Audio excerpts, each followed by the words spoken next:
Welcome to Porter-Pedia, your deep dive into the fascinating world and enduring legacy of Cole Porter. Hello. Today we're taking you on a journey right to the very beginning, his birthplace in Peru, Indiana. Yeah, and this isn't just about, bricks and mortar. No, it's a really compelling story.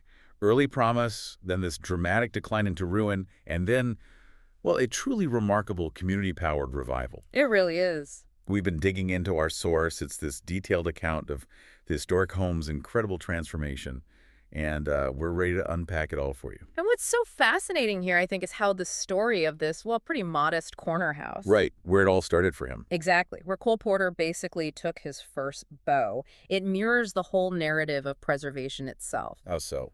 Well, you see this blend of, historical accuracy, a huge community effort, and some really sharp financial thinking, pragmatism. Makes sense. And you'll see how a place that almost vanished was not just saved, but really brought back to civic pride and vibrant public use. It's kind of a blueprint, really. Okay, let's get into it. Our source sets the scene right away. Modest corner house, Peru, Indiana, junction of East 3rd and South Huntington Streets. Mm-hmm. And it mentions this slight address quirk, sometimes 1719 South Huntington, sometimes 102 East 3rd. Right, a little confusing maybe, but yeah, as documentation from Indiana Landmarks and Mount Hope Cemetery confirms, it's definitely the same house, same corner. The one and only birthplace. The singular birthplace of, America's most debonair songwriter. He lived there from his birth, June 9, 1891, until he went off to school around age 10. So those early years are key. Totally. The interpretive story of the house today really focuses on those foundational years, those first steps. You can almost picture it.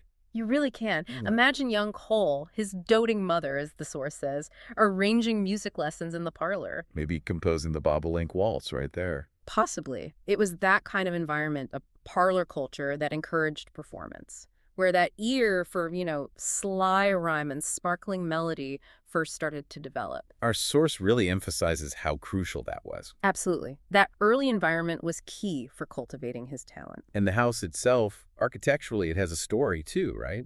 Started simple. Yeah, began as a simple Greek revival home, but then as our source details, later on, early 20th century, it got enlarged. With those distinctive two-story sun porches. Exactly. And the brick craftsman-style entries, those tapered columns, those layers are important, aren't they? Yeah, it shows how it had adapted over time, how different owners left their mark, changed it. Absolutely. And that layered history, it gives preservationists this crucial insight. A truly living landmark isn't frozen. Right, it carries its whole journey. Exactly. It reflects the eras it's been through. And understanding those architectural changes, kind of like appreciating different phases in Porter's music. That became the roadmap for the restoration. Precisely. It wasn't about erasing history, it was about understanding it. So that leads us to what happened after the Porters moved on. His grandfather, J.L. Cole, built the much grander Wesley Farms around 1913. Right, the big family estate. But the original birthplace, it entered what our source calls the unglamorous afterlife familiar to many Midwestern houses. What did that really mean for the house? Well, for decades, it was kind of a quiet heartbreak for the town, you could say. It got subdivided into apartments. Lost that single-family feel. Totally. Suffered from deferred maintenance, passed from owner to owner who didn't invest much. By the early 2000s, it wasn't just dilapidated, it was, crumbling. Unpaid taxes piling up. A familiar story, sadly. Very common, yeah. And the feeling in town, people recalled it was sort of sadness mixed with maybe embarrassment. This was Cole Porter's house, but it just looked neglected. A blight, really. Wow. Quite a fall from grace. And then the source mentions this really stark detail about a 2003 tax sale. That seems like a critical moment.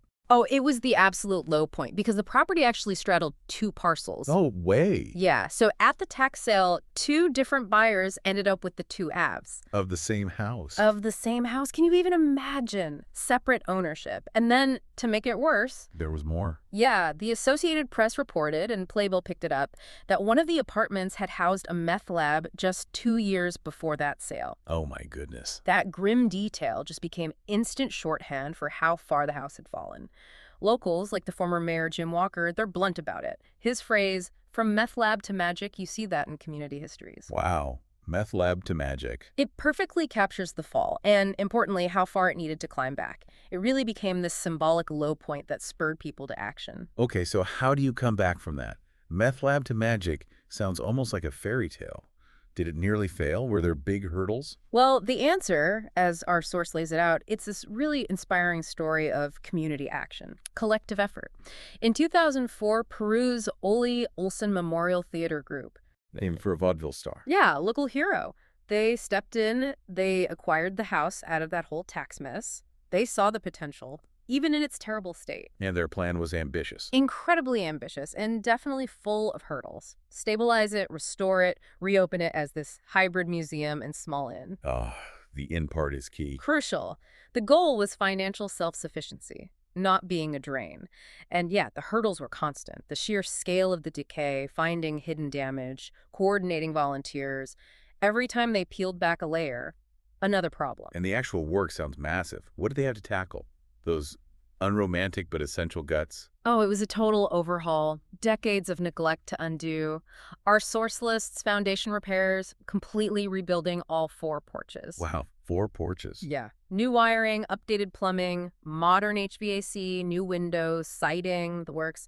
This wasn't just paint and polish. Not a cosmetic job. Not at all. It was about making sure this 19th century house would actually last. Rebuilding it from the inside out, respecting the history, but ensuring it was sound.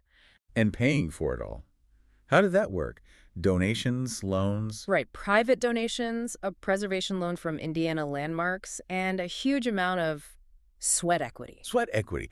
Can you unpack that a bit for listeners? What does that really mean here? Sure. It's basically the immense value of volunteer labor and time, turning passion directly into, well, funding in a way. So people just pitched in. Massively. It was absolutely critical. Volunteers spent countless hours doing things like stripping off the old aluminum siding. I read about that. Yeah, and then they sold it.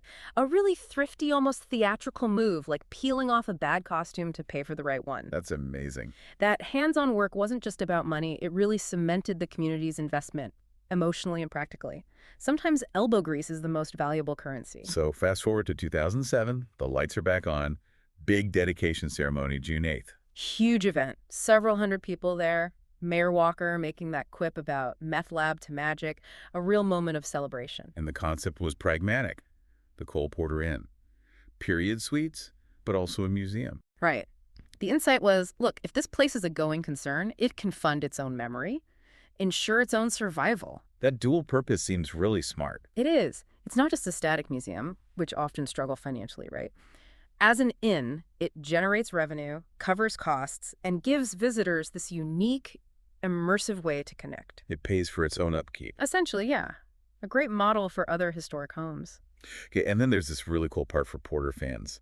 Our source highlights this. Cabarets stars K.T. Sullivan and Mark Nadler were there for the opening. Big names in the cabaret world. But the real showstopper, Patricia Morrison, the original Lily Kate from Kiss Me Kate, she was there. She was. Can you imagine the electricity? It sounds like this incredible moment where history, living art, and community just converged. Priceless for Porter fans. Absolutely priceless. It was unforgettable. Our source notes, she was 92 years old. Wow. And with Mark Nadler at the piano in that parlor, she gave this impromptu performance for maybe 20 people. In the room where Cole Porter might have written his first songs. Exactly, singing So in Love and Brush Up Your Shakespeare, which apparently she'd always wanted to sing. It just brought the house alive, connecting the music's legacy right back to its origin point. Magical. Just incredible. So, with all that effort, what did the house actually look like after the restoration? Did they make it a perfect 1891 snapshot? That's a good question. Preservation isn't always about freezing things. They aimed for what the source calls a faithful evocation of how the Porters knew it, Okay. but with allowances for modern comfort and safety. So yes, new roof, restored windows, siding, that sunny paint color from the family era. Yeah. It looks coherent with 1891. But they kept later additions? Right. They modernized the mechanicals, plumbing, HVAC, and they were candid about keeping things like the sun porches. Those are part of its history now, part of its identity. It respects the building's whole story. And inside, period rooms? Period-appropriate parlors and bedrooms, yeah.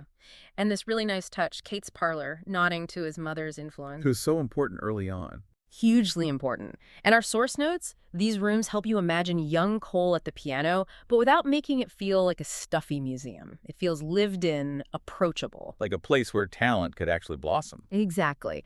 The goal was atmosphere, a feeling, not a sterile exhibit. It invites you in, fosters that connection. So through the 2010s, The inn becomes this soft power ambassador for Peru, drawing visitors. The inn format keeps it maintained, funded. Which is crucial, as we said. So many historic houses struggle without that ongoing support. And our source even mentioned screw-ups in 2016, showing continued care. But then, 2017, the Olsen Group decides to sell. That must have been a worry, right? Would the effort unravel? It was definitely a critical moment, but Indiana Landmarks listed the property with a preservation covenant on the exterior. Okay, what does that mean exactly? It's a legal agreement attached to the deed. It ensures the historic character has to be protected, even with new owners. Future owners are bound by it. Ah, safeguard. A crucial safeguard. That legal foresight was key to keeping the momentum going. And happily, the story stayed local. 2019, the Ash family from Peru bought it. Yes, and they pledged to keep it as an inn, expand community programming, really the ideal outcome. Shows real local commitment. Absolutely. It kept the birthplace tied to Peru's civic life, avoided the risk of absentee ownership, a testament to the town's pride. So if you visit today, what's the experience like? Well, it operates as the Cole Porter Inn, beautifully restored. Yeah. You can stay in one of 4 themed suites. Cole Porter, anything goes, night and day, kiss me, Kate. Fun? Yeah. It's this handsome, pale-colored house, 2 stories, those distinctive gables and sunrooms. You can literally sleep in rooms named for his songs. That's pretty cool. Wander through the displays, connecting his career back to Peru, and then step out into a town that really celebrates him, especially each June with the Cole Porter Festival. Music, talks, cabaret. Right. Free outdoor events. It's not some shrine behind glass. It's a, quote, working landmark with a front desk, a booking calendar, and an open invitation to linger. This whole story, it really offers lessons for preservation, doesn't it? Our source points out 5 key reasons it worked. It really does. First, a realistic use. That hybrid museum-in model. It created sustainable cash flow, didn't rely solely on donations. Smart. Avoided the pitfalls. Second, a layered restoration. They respected 1891 and the early 20th century additions, honored the full history. Not just erasing parts. Third, local stewardship and sweat equity. That community effort, money, labor, know-how, selling the siding, it was pivotal. Deep local investment. Couldn't have happened without it. Fourth, a public narrative that owned the low point. They didn't hide the meth lab episode. They embraced it as a reminder of neglect and what community action can achieve, made the turnaround more powerful. Yeah, that contrast is striking. And finally, continuity of mission through sale. Those preservation covenants, the local ownership, and they ensured the momentum continued. It's a great case study in strategic preservation. And this birthplace, successful as it is, it's not the only Porter site in the area, right? Yep. It's part of a bigger picture. That's right. It's one bright star in what our source calls a small constellation of coal-related sites. Like Wesley Farms? Yeah, a short drive away. The later, grander family home gives you context on their evolving status. And in Indianapolis, the Indiana Historical Society has the Cole Porter Room. A performance space. Yeah, cabaret style. It's become a magnet for fans statewide.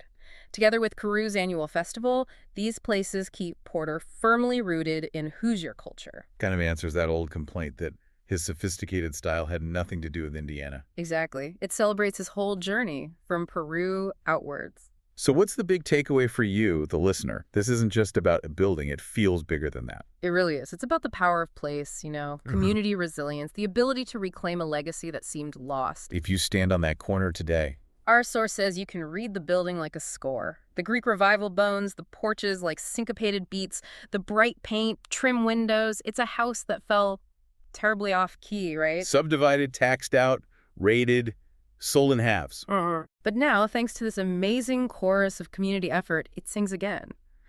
The story of Peru pulling together this community cast to put it back in service of memory and hospitality. It's just remarkable. It's a better house, definitely a better story. Welcoming guests to sleep where he began, wake up with a tune in their head. Maybe it's a reminder, that even forgotten places with dedication, vision, and maybe a little sweat equity You can find their melody again. perform their own encore. Makes you wonder, doesn't it?